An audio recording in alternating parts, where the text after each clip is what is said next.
What is up, everyone? My name is Ryan, and I'm a longtime player of Rainbow Six Siege, and I wanted to share some of my thoughts and experience with the current season's Crimson Heist Battle Pass. I've purchased every Battle Pass that has been offered in this game's lifetime so far, but my personal experience with this season is that the amount of playtime required to achieve all of the tier rewards that I've paid real money for the opportunity to earn before the event window expires is starting to feel like a grind that is too demanding of a commitment for me. I would say that this is the first time I've had this feeling with this game. Now, I'm well aware that the feeling can be based on a variety of factors, such as personal time budgets or even how much I enjoy playing. So, in order to look at this more objectively, what I've decided to do is collect and analyze Battle Pass requirement data in all of the game's history to see if there's any evidence to support my perception that acquiring all of the rewards is as time intensive as ever. The data that I'm going to show assumes that the goal is to reach the max reward tier of the Battle Pass in as little time as possible without spending any money beyond the base purchase price. This is inclusive of completing all personal and community challenges, as well as purchasing the now retired Season Pass offering. I have also excluded the first mini Battle Pass in Year 4 Season 3 from this analysis that didn't offer a premium reward track. I'll start off by showing my results first, and then I'll go through the details of my data and assumptions. If you're just interested in skipping ahead to the discussion and taking my word for the results, I'll have the timestamp marked in the video. So here I've charted out the last 6 seasons of Battle Passes in chronological order from Year 4 Season 4 to Year 6 Season 1, and by using a calculated metric of battle points per day as the measurement of how many battle points you'd need to earn from the game on average per day for the entire duration that the event is active so that you can collect all of the rewards in the tiers. In other words, you can think of it as grind time, where a high value means that it's more demanding and a lower value means that it's more relaxed.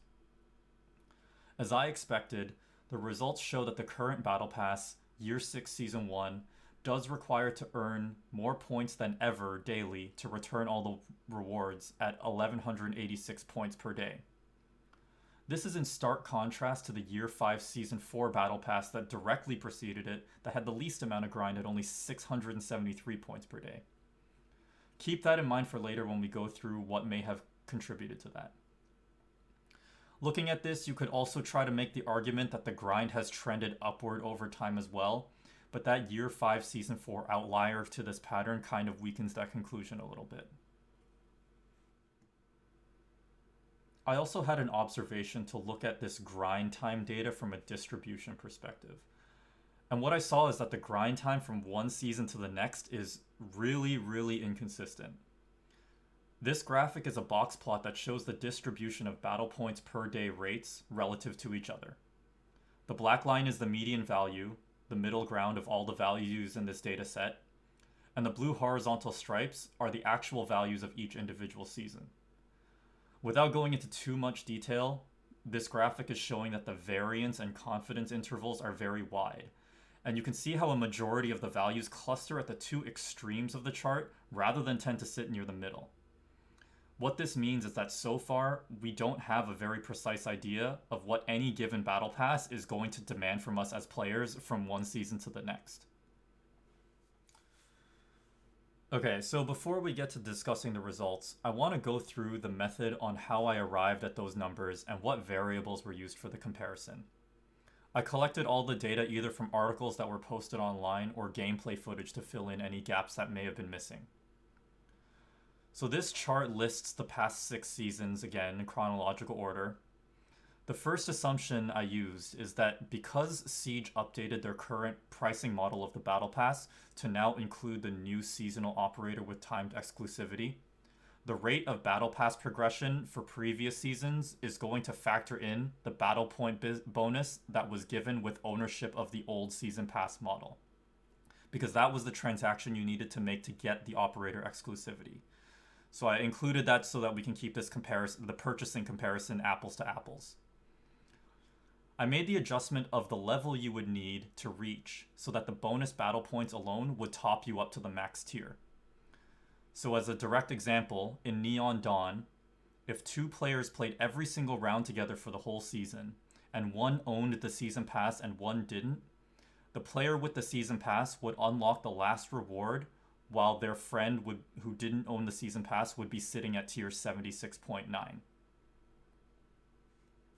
Another variable that has changed from season to season is the challenge structure. I collected the number of challenges that were made available during the whole term of the Battle Pass and assumed that they would all be completed before they expired. These challenges supplement your battle point earnings while playing, so I accounted for how many levels that would save you if you completed them all. If you're not familiar, these included things like kill 10 players with handguns or silencers, or destroy 20 attacker drones. After subtracting the challenges from the battle points requirement, I arrived at the net amount of tiers you would need to earn strictly by winning rounds in-game, and divided that by the amount of days that you had to do it. Because each tier is 1,000 battle points, I multiplied by 1,000 to convert how many points are needed per day. So here you have the full table of results. I mentioned earlier about addressing what seemed to be different with Neon Dawn's grind being the most forgiving. And what I noticed was that not only was it the longest duration battle pass, but it was the first season that new personal challenges were provided every 14 days for additional supplemental battle points. You can see that number jump from 8 in Shadow Legacy to 24 available in Neon Dawn. This same challenge cadence has been carried forward in Crimson Heist. However, having the same number of reward tiers to unlock on a shorter duration, compounded with the absence of a season pass bonus, make it the most demanding grind we've ever seen. For reference, a ranked or unranked win without overtime grants you 450 battle points. So for the Crimson Heist Battle Pass, you'd need about 3 wins a day to keep pace. Considering that you'll have some losses along the way, I think it's reasonable to estimate that you'd need to play around 4 to 5 games, which in my experience translates into roughly 2 hours of playtime needed per day. At the time of recording this video, you can see that about half of the 70 days has elapsed through this battle pass, and my current level is just a little bit over halfway through, so I would say I am barely keeping pace. Whether or not this grind is fair or reasonable to players is going to be an individual judgment that depends on how much time each person is able to commit to playing.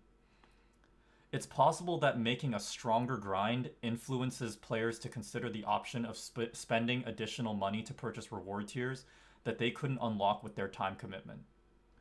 But counter to that, it could also steer people away from even purchasing the base battle pass if the assumption is that the later tier rewards are effectively unobtainable to them due to the steep grind. I don't really want to go too much further down the road of passing a judgment on what the optimal amount of grind should be, because I don't have the total player base data on things like how many battle passes are purchased in the current pricing structure versus the previous one, how much players spend on buying reward tiers, what the average completion percentage is among all purchasers, etc. I assume Ubisoft is collecting and using that data to inform them on what satisfies most of the player base or maximizes revenue, whether or not that directly satisfies my needs. But here's where I will challenge on what Ubisoft can do better for its players. I think more consistency of the required grind from season to season would be highly appreciated from a player comfort perspective, so that I, as a buyer, feel I have a good idea of what I'm getting when I purchase the Battle Pass. The way it's been to this point is that Siege Battle Passes have been asking you for either one type of commitment or double that commitment, which in my opinion dramatically changes the experience you have with the product. Think of it like you buy an admission ticket into an amusement park, and there's this one roller coaster that you really want to go on, and it's the reason you're there. But when you show up, you're told that you're going to need to wait in line for 4 or 7 hours. That's a huge range to account for, and doesn't give you very powerful information on how to budget your time. And it's also going to significantly impact the rest of your experience at that park on that day before it closes. From a customer service perspective, if for whatever reason the Battle Pass product is going to be inconsistent, I think Ubisoft should manage our expectations by communicating possibly how or why it's different. Anecdotally, I've had friends that bought the Year 4 Season 3 Shadow Legacy Pass, were dissatisfied with the high pace required to reach the max reward, and didn't consider buying Neon Dawn, in part because of a lack of information that would have indicated it would have only been half of the time commitment. At the end of the day, I believe it's important that customers can trust the consistency of the premium Battle Pass experience to maintain their loyalty for future engagement and purchases. And I think that that plays a significant factor in sustainable future growth for the game. So that's going to conclude my thoughts on this analysis. Let me know what you guys think of how Siege has managed their Battle Pass content. What do you think of the current commitment required to complete the Battle Pass? What are the things that would make you either more or less likely to buy one in the future? I look forward to reading all your comments, and any feedback would be greatly appreciated. This is my first video, and my goal here is to engage the community in conversation with an emphasis on leveraging available data to support the narrative. If you like this video, please like and subscribe if you want to see more content like this. I'll leave links to my other social platform accounts in the description, so feel free to hit me up if you want to continue the conversation. Until next time, take care and stay safe.